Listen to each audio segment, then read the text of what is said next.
What's up, guys? Welcome back to Uptakes, the other segment dedicated to anything and everything UP Fighting Maroons. I am Miles Devesa, batch 2005 UP Diliman. I am Jamo Tolentino, batch 2004 UP Diliman, and batch 2025 UPOU. Mark Ordonez, batch 96, UP Diliman. Robbie Solis, batch 2003, UP Diliman. Dennis Gorezo, batch 91, UP Eco, 98, UP Law. Yes. Oh, grabe Yeah. na. Yes, and bago tayo magsimula sa ating episode for today, we finally have our very first sponsor for Uptakes Podcast. Mark, pakilala natin sino tong ating sponsor for today. Yes, the Uptakes podcast is now powered by Upbeat Merchandise. So, Yes. silang aming official outfitter for this particular season. Upbeat Merchandise is for everybody looking, obviously, to wear the latest fashion. And they are outfitting most of our varsity team members Yes. also, the Maroon 5 specifically. If you are looking for good gear and wearing to the game specifically, something maroon, something that is fashionable, you can always visit them on their physical stores in UP Diliman, in Los Baños, and Miagao. Tama ba? Miagao ba yung pronunciation yun? Yeah, But Iloilo. then Yeah, also, there you go. yeah, Iloilo. And if you're looking obviously to buy also their items online para ma-preview nyo kung anong itsura nila because they have their new designs as well for 2025, you can check out their stores in Lazada and Shopee. So this is Upbeats, wear your pride. Yeah, Yes. watch out. We'll be Your wearing pride. upbeat merch in Yes. Di lang some sila of our t-shirt episodes soon. May bandana sila, Yes. may mga lanyard, stickers, Jackets, sombrero, stickers. Mm-mm. notebooks. At kung naghahanap ka ng sablay, Yes. Correct. Nilang Baka nila sablay din. Wait sa ka na. upbeat. Very Sama, fashionable. I love the their maroon and it's very very velvety yung kanilang kulay ng Correct. maroon. You'll be seeing also most of alam mo yun, our players including the Maroon 5 wearing their street gear and outfits also from Upbeat. So, looking forward kasi suotin ng gang natin yung kanilang latest merchandise and t-shirts on our next episode. So, watch out for that Yes. special episode. Bili nga ako ng sablay sa kanila kasi batch ko hindi pa uso sablay. Oh. Dito pa di ako nagsablay. Mm-mm. Para lang By the way, Ah, shout out pala to our Yeah. friends from Maroon Talk, kay Fim at saka Enzo, Yeah. no? Thank For you for providing the us shirts. the Maroon Talk shirt. So, if in any case, hindi pa kami nakakapaglabas ng episode dahil busy pa kami, you can always check out the episodes of our friends from Maroon Talk. Typically, mabilis din sila naglalabas ng reports. If And you ng remember, reports. So, we had our super pod episode a yes. few weeks Jim and ago. Enzo. Yeah. and we look forward to more collaborations with them. Abangan nyo yan. Who knows, one of these days, di ba? Yeah. Mm-mm. para mas masaya. The Oh, more, the isa pang merrier. super pod. Or isa pang Yeah. super pod. Baka mas malaki pa yung next natin super Mas pod. magulo. Mas magulo. Mas Buong maraming UP hot community, takes. no? Mas malulupit ang banatan. Yeah, alam niyo naman dito sa uptakes, we embrace the chaos. Correct. Magulo dito and very fun dito. And speaking of magulo, no, and very fun, ayan, ito na yung chance natin pumunta sa ating topic for today. And we're very happy na tuloy-tuloy pa rin ang streak breaking ng ating UP Fighting Maroons. Yesterday, Yes, the UP Fighting sir. Maroons won against the erstwhile undefeated Ateneo Blue Eagles 83 to 69. 28 points from Francis Noruca. This wasn't really something this was close until the half, and then from the third quarter onwards it was all UP. It was never close until the end. But nagkakadikita sila ng katawan. There was a lot of chaos and pag-uusapan natin today yan. So, meron ba nanood sa inyong live?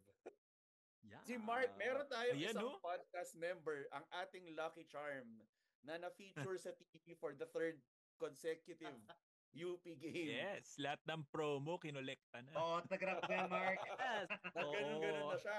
Sorry. Oo, pressure na ako because kilala ko na yung mga, alam mo yun, yung umiikot-ikot from Signal na namimili from the audience members. Nasuswerte tayo na kahit pa paano nakaupo tayo sa Patreon. So, for the 3 games na nanalo tayo, na-feature ako sa camera. So, natin, di ba? Baka darling of the camera tayo, lucky charm, kumbaga. Tingnan natin kung ma-break din ang streak ko kung ma-feature ako. Kasi, naubos ko na yata ang sponsors ng UAAP, no? Nag-Pudgy Bar na ako. Ano ba yung sumunod sa akin? Yamaha na. And then Clear for Men. Yung natitira na lang daw kasi is Myra E at saka PH Care. So hindi ko alam kung alin doon ang pwede sa akin. Kasi yung isa Cetaphil, masyado dumataas ang standard. Kailangan daw naka-tube top. So might as well ko na ipilit yung sarili ko doon. Anyway, going to the game. I feel like obviously, I think we were getting, for example, getting a little bit excited because hindi tayo nagti-typical start for the first 3 or so games na meron tayo. Kasi kahit pa paano, hindi tayo nalamangan sa first quarter. Aba, bago to Something's different. And nakita natin, obviously, I feel like, and this is something that I said before coming to this game. I was actually more confident coming into this game compared to the game from coming into NU.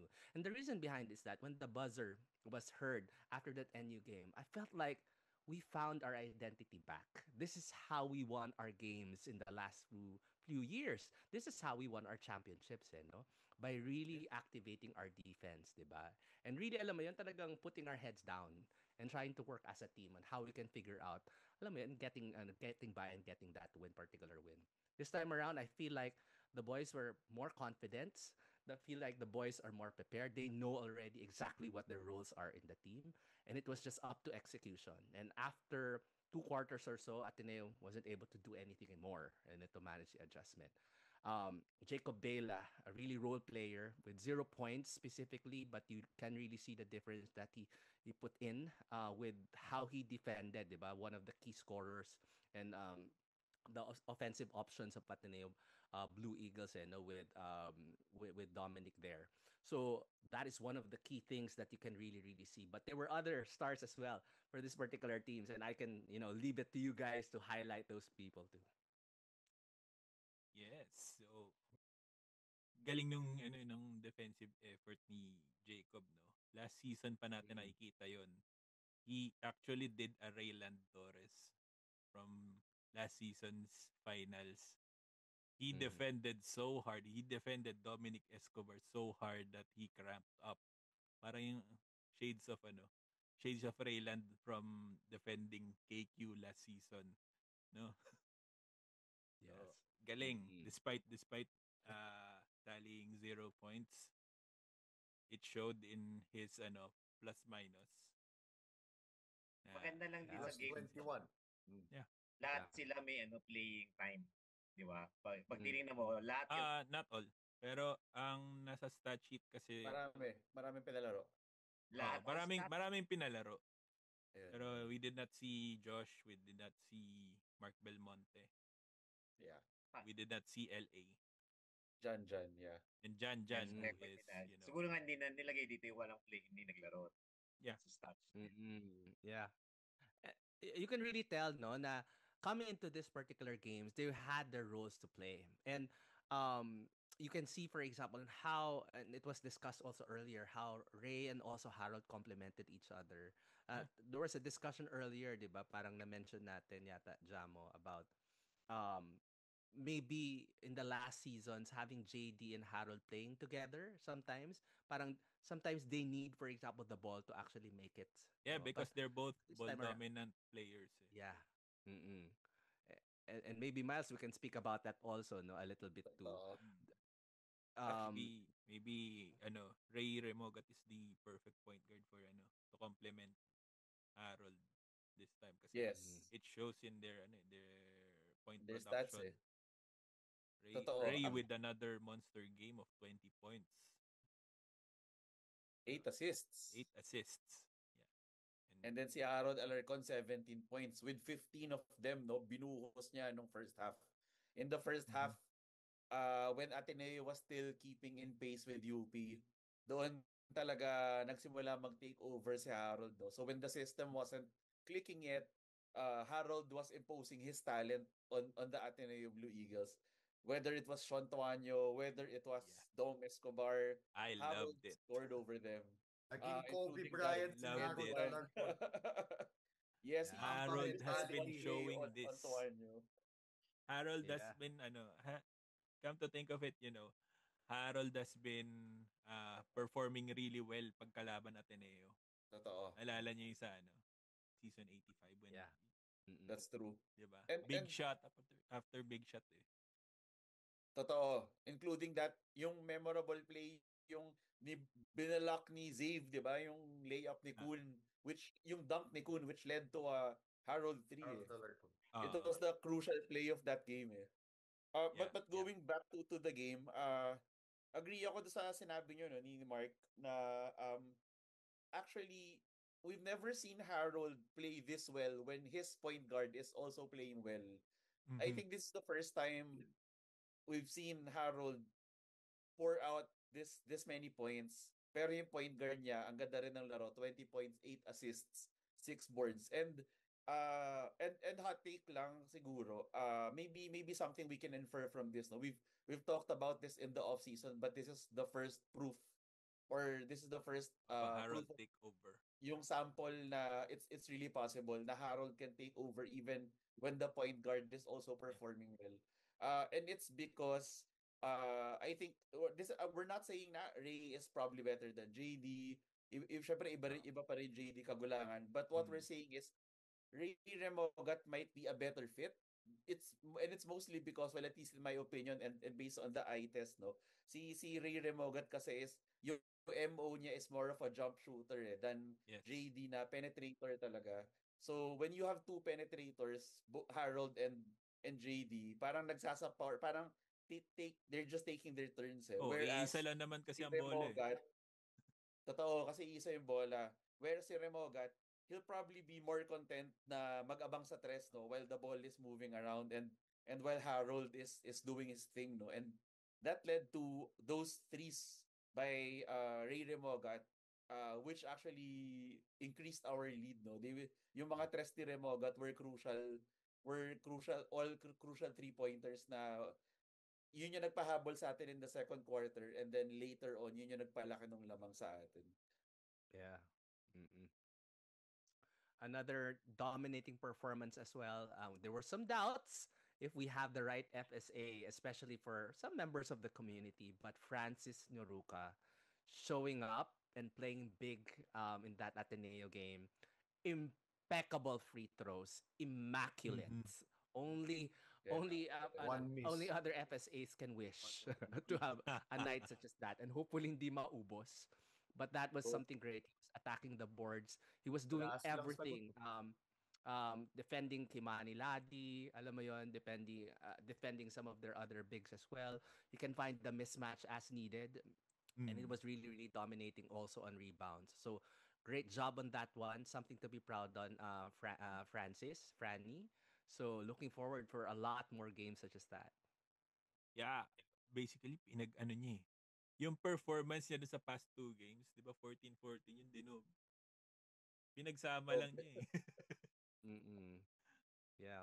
One thing I also liked about the game is yung eto mga assist ni Terence. Mm. He didn't hindi siya masyado nag-produce ng points wise. Pero yung assists niya were very much on point. Yeah. And gustong-gusto ko yung lalo na yung facial expression ni Terence tuwing Yeah. na pumapasa siya ng bola para bang now you see me, now you know. Yeah. totoo. Well, he makes that same facial expression pag nakaka-trash siya dati nung preseason eh. And Sa Pinoy you can Liga. see that that Terence is really having fun, Totoo. Yeah. 'di ba? And very those are supportive people. si Terence, ah. Yeah. Ayun, sorry. Oo. Even though that he's not the one making, for example, all of those offensive scores, he knows that he has that role to play, and he played it well, making the team shine as a group at shine, diba? And be able Mhm. to get that win. I'd like to also call out, diba, riding from the confident win and the contributions that he had in the last game, Miguel Iniguez. Yes. Um, Oo. valuable minutes, providing great defense, Very valuable minutes. and then also being able Magic to provide Migs. that rebounding. So kudos to you, Migs Eniguez, no, for continuing obviously to contribute and making, alam mo yun, making good contributions on those valuable minutes. So looking forward for more contributions. It's quite exciting, obviously, seeing some of these new players also playing off the bench and being able to contribute immediately early in the season. Yeah. Correct. About Francis Noruka, no. Uh, the thing about him, no, which UP really exploited, and even going back to the NU game, a realization lang about Francis Noruka and about Gary Stevens as well. Francis Noruka is parang sucks siya as a center, but when he plays as a power forward, Yeah. sobrang madaya. Like he's a Mm. walking mismatch out there. Against NU's bigs, he was just too fast. When he was running the floor, wala silang magawa. That's why he gets up on all of those fast break dunks. And against Ateneo's big, they were too thin to contain him. That's why they kept pounding the ball down low. Especially when he was against Lazaro. Lazaro looked helpless, no? Essentially helpless siya when it was Mhm. Francis Noruka attacking him in the post. So Francis Noruka really playing as a power forward is a luxury for UP. I think credit also goes to Gani Stevens and Sean Alter. Sean Alter actually Yeah. played a decent game yesterday for the limited minutes he had. The Mhm. presence of those two at center allows Noruka to play as a forward. And when Noruka plays as a forward, sobrang hirap niyang bantayan just because of all the possible mismatches, both in terms of speed or in terms of strength na meron siya against the other bigs in the UAAP. Yeah. I can only imagine if we had both Francis still with us this season. They're Oh. probably just going to be assisting each Tama. other at in the air. I'll meet you up there, 'di ba? 'Di ba? Parang, oo, pasahan tayo diyan. Ikaw magdadunk, ako magdadunk. 3 minuto na nag-iisip pa sila saka lang may magdadunk ganyan. And If only. But then Tapos si ano Terence Forte, ang galing eh. Going back to your point lang, ano ko lang, para Oo, lang sige. madagdagan ko lang yung sa uh, about Terence Forte's assist, no, na nabanggit nyo nga Jamo kanina. Now you see me, now you Um, don't eh. yeah, and meron siyang specialty na pass, no? Napansin ko sa kanya, ang pinaka-specialty niya yung drop pass whenever Oh, he yeah. gets into the lane. Tapos, ang galing niyang i-wrap around yung bola around the defense towards the Yes. big man, which leads to a dunk usually. So, galing Terrence. Pang ano yun. I think, yung mga doubts about Terrence, I think Terrence works better as a shooting guard. Pero, if you play him at point guard, hindi ako kakabahan. Like he can Yeah. hold his own. It's not his best position, but he doesn't look like a fish out of water at point guard. He Yeah, can. Yeah. shades of season 85 when JD was injured. Injured, He yes. was our starting point guard Yeah. early in the season. Nagpi-POG pa siya noon Right. na as a point guard also. Mm. Yeah. Mm-mm.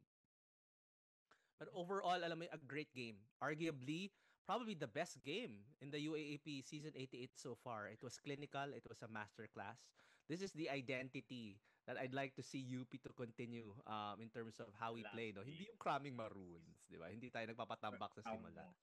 True. So, if you see, for example, if this is just your sample set about how UP plays, alam mo yon, you say, yeah, that's the defending champion. That's the team to beat.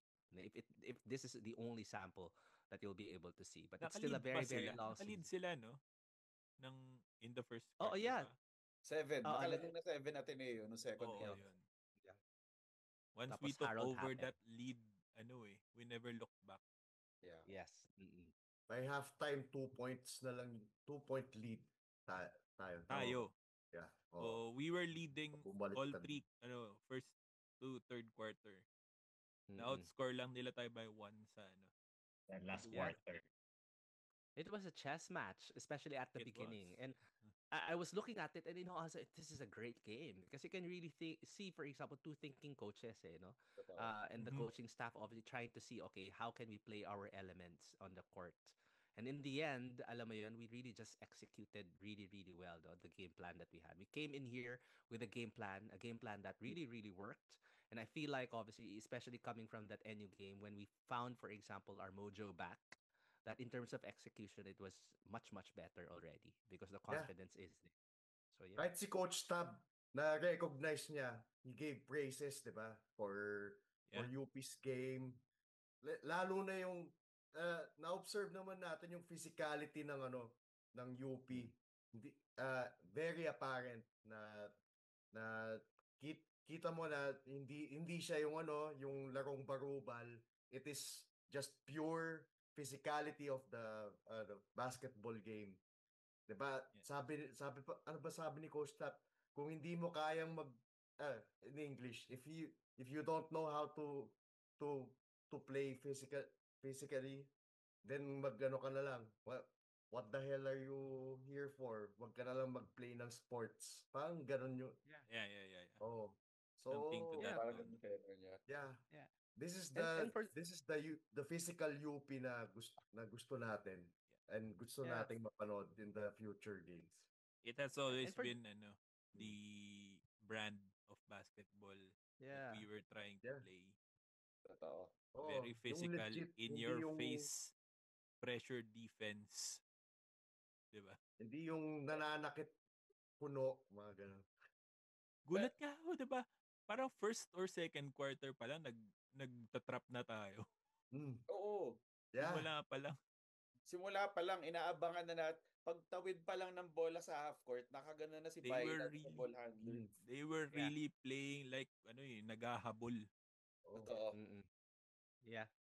And Nagka-cramp for the si Ateneo Brian. Blue, yeah, for the Ateneo Blue Eagles, I mean, there's no reason to panic. You're still Oo. leading the board. Yeah. 4-1 It's pa the rin first kayo. And loss. Oo. yeah, it's the first loss. And if you lost to the defending champion. We Mm. probably didn't Oo. find our way in the first few games or so. Understandable yun na matalo kayo sa amin. The defending champion. Totoo. And kayo, Totoo. you were last season's 8th seed.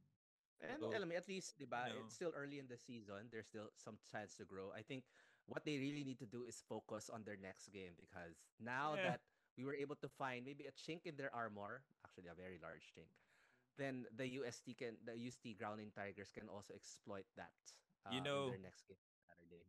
Dominic Escobar is probably still having nightmares about Jacob Baila. Yeah. Because he got Escobar'd. So, sorry, walang Mason Amos sa UP. Ay! Ay, sorry. No. We don't defend like Mason Amos here. I'm so sorry. Oo. But, And but about the physicality lang, just comment lang, no. I think Tab Baldwin is correct, no, na if you can't handle the physicality, maybe you shouldn't be in these sports. And he took it like a competitor should take it. Yeah. Na ang annoying lang is there's some fans Keyboard out there warriors. na saying na parang physical. What game have you been playing? Like, for example, especially to those who've been around watching the UAAP for a while, no? When it was Chris Chu or Ryan Buenafe doing the dirty tactics, you were proud of it. Pero when it is being done to you, allegedly, you don't even have the proof, no? Or even just a Tangina. jersey grab. Everyone grabs jerseys in the UAAP. Manila, he was grabbing jerseys in the game. Yung iba nga hanggang ngayon, iyak pa rin ang iyak dun sa siko ni Harold kay Chris Kun nung finals eh. Hanggang all I ngayon. can say is just take the loss and Yeah, welcome take to the the L. UAAP, bitch. I'm so sorry. I'm so sorry. UP Just- fans I- since you 2018. know, Go. you can just go ahead and bleep that one out. Good luck against the UST Growling Tigers in the Blue Eagle Gym, in the newly formed Blue Eagle Gym. And I think tickets are already sold out. So play well. Good luck. Go Tigers. Home court niya yan, matalo pa kayo. Tangina.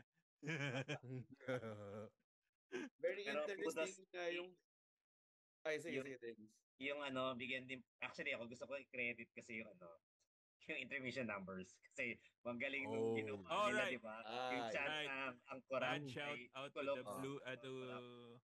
the Blue Bubble Sana Something we we can Blue can agree Bubble on. more of Battalion. those, and yung crowd talaga na mag-shout, yung buong crowd na Yeah. chant Mm. na kung ano yung kasi gano'n naman ang ang ano din Kulong na ang mga kurakot. di ba? Yeah. Correct. If we are to be unified into one thing, is that our fight against corruption. So, for Babel and then also the Pep Kudos. Squad. Thank Kudos sa you. ginawa. Kudos for unifying on that particular message. And I think it should be something we do on every game now. Every I feel game. like that the titos and titas, the communities are all unified against it. And in any effort to support, obviously, this fight against corruption, we're all for it. So, Saka yung di ba naglabas si Tita Chit ng banner na UP fight, tapos yung fight corruption. fight Okay. against corruption. And Corruption. it's high time, obviously, that this is something that all ends, di ba? As we are also scholars ng bayan, activists in this part, and we are bred to have that one too. So tuloy lang natin ang laban, scholar ng bayan, in and out the court. That's true. Actually, that's the one beautiful thing. I think the notable thing about UP Ateneo games, no, since the pandemic, na pioneer. Whenever we play Ateneo, you have to give it to both crowds. They're not afraid to take political stands in Yeah. games. So they say na keep politics out of sports. That's bullshit. That's bullshit. Sports is political. So Has always especially been you have political. politicians using May sports isang as time their pa, platform. naalala ko may isang time pa, yung rainbow flag. Iniikot sa di ba? Iniikot niya Ay. yung flag. Ang galing nun. Mm. Yes. Iniikot sa buong Yeah. And Yeah, as even sa states, 'di ba, yung when yun Yeah. sa Black Lives Yeah. They take the lead. political. And as we deal with all of these issues within the court, for example, yung mga calls na hindi tayo nag-agree, meron daw mga referees na bias towards one another, ganyan na magiging, these are very, very small issues compared to the issues that we are facing in the Yeah. country. So we really need to focus on the real problem. The UAP games are all part of the entertainments, and we're all passionate about it. But to keep us being passionate about things that we love in life, including sports, we need to make sure, obviously, that we protect also our security in our country, and that includes making sure that we fight corruption. We can all agree that we love our country and we aspire to have a better country. Correct. Mm. So, ikulong na yan mga kurakot. Yeah. Dapat lang. Dapat lang, 'di ba? Wala tayong paprotektahan diyan. What's next for the UP Fighting Maroons? Yes, Sunday. on Saturday. Sunday, yeah. Sunday. Yes. Sunday Play the will be FEU Tamaraws. going against the FEU The Tamaraws. FEU Tamaraws. Yes. Balik Q-Pub tayo. Yes. UPAB? Oo. Hopefully our last game there. Dala kayo ulit ng Ng asin. asin. This will Kailangan pa be ba? interesting because it's a fan base that may kinuhaan tayo ng candy. Ay. Oo. At Pinagrassroots pwede pa tayo tayo. may kuhanan pa. Hindi pa naman, not necessarily na hinto na tayo. Charot. I'm just kidding. Siguro meron pa naman natirang mga asin Interesting. doon. Baka pwede hindi na tayo. So, Pwede magdala pa rin. Probably yung candy natin ay Yeah. manunood. And I feel like we had some fouls, I think, for Ray Remogat. I think we're under appeal just to make sure, to see, for example, he'll be able to play it. Sabi dun sa Sabi ni Naveen.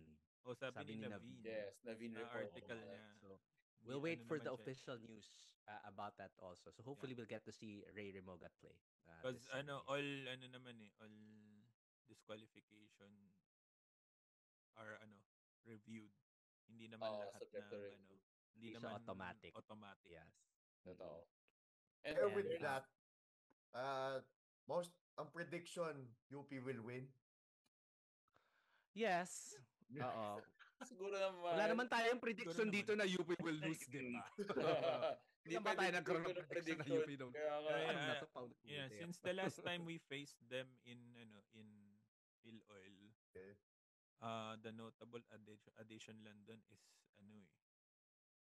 si Kirby. Kirby. Yan Yeah. lang naman ang ang Yeah. Kirby addition. Pampanga. As Who, long by as the way, is playing decent right now. yeah. Yeah. Yeah. Sa all is really playing well also, But Yes. I mean, as long as we keep on our assignments and we play our roles, I mean, if we play as decent at least, no, on how we played in Ateneo, no longer thinking about where we are playing, like in QPAB, I think we should be able to do well. Especially if we have Ray there playing Ano lang? also, and maybe if Janjan feels a little bit better, because from what I understand, he also has an injury. I think we should do well. Yeah, That's ano lang yun. We just keep the defensive intensity that we're known for. Then we should be good. That's true. Yeah. Bonus thing- na the lang thing yung about yung FPU is parehong performing Totoo. yung mga players natin. Pare-pareha silang performing. If one or two na is having a bad game, I'm sure the other Someone else will the step other up. guys will step up. The thing to watch out for lang pala sa pahabol lang sa FEU game. Noy Remogat versus Pasaol. Something to watch out for. Interesting. And also Moko na George te. Bautista. Remember the story of the story behind Remogat na he was initially with FEU Diliman. He ended up at UE because FEU said they're only going to choose between two players. Kung sino kukunin nila sa team, the choice Oo was nga between pala. Joric and Remogat. And they chose Joric. And that was the story of how Remogat ended up at UE. And then, of course, later on, nasa atin na siya. So, this is Remogat going against his former team. And then, of course, we have Konate also going against his former team. No? We all know na naglaro siya for a short while. Very For short. UP Try out in the yun eh. offseason. To Try call out yun. Yeah. Try out. So, so very, very interesting match. We cannot underestimate FEU. They have won against the Adamson Soaring Falcons, no? So, hindi tayo pwede magpatulog-tulog. But I think confident naman na tayo, no? We've seen them break the QPAV curse. We've seen them break two erstwhile undefeated streaks, no? So, not something to be scared about, something to be excited about. Basta magdala pa rin ako ng akin. Yeah. To be sure. Yeah. Let's pull The expectation out, and the pressure all is with stops. our boys, especially leaving to this game. But they really need to take care of this one, and they really need to soak up the pressure and be able to play well here. I feel like they have the momentum now, and I feel like they found their identity on how they should be play, and they got reminded that they are indeed champions, and they are the team to beat. So here we go, bring it on. Let's do this. Totoo. Shoutout lang ako sa dalawang past players natin kasi di ba recently I was busy with Cinemalaya. Meron tayong dalawang players na nagkaroon ng cameo role sa isang Cinemalaya game. Ay Cinemalaya film si Pio Longas kasi si JT Tungkab do sa film na Iska 2019. And makikita mo doon yung kultura ng UP na hinahabol talaga ang ating players kahit saan. Yung sa picture na yun, na parang nag-xerox sila, tapos may hinabol sila ng mga UP fans. And tutos natin sa maganda yung acting lang kahit sandali sila doon. Once again, thank you, Upbeat Merchandise. And shout out again to our kuyas at Maroon Talk. Kuyas and ate at Maroon Talk, no? So, great. And that ends our episode for tonight. Don't forget to like, subscribe, and share our YouTube channel. We are also on Spotify, Uptakes Podcast, ang pinakamagulong UAAP podcast. And that includes all teams. So, you'll be fine. Yeah, you'll You'll be be fine. fine. Let's go. Bye.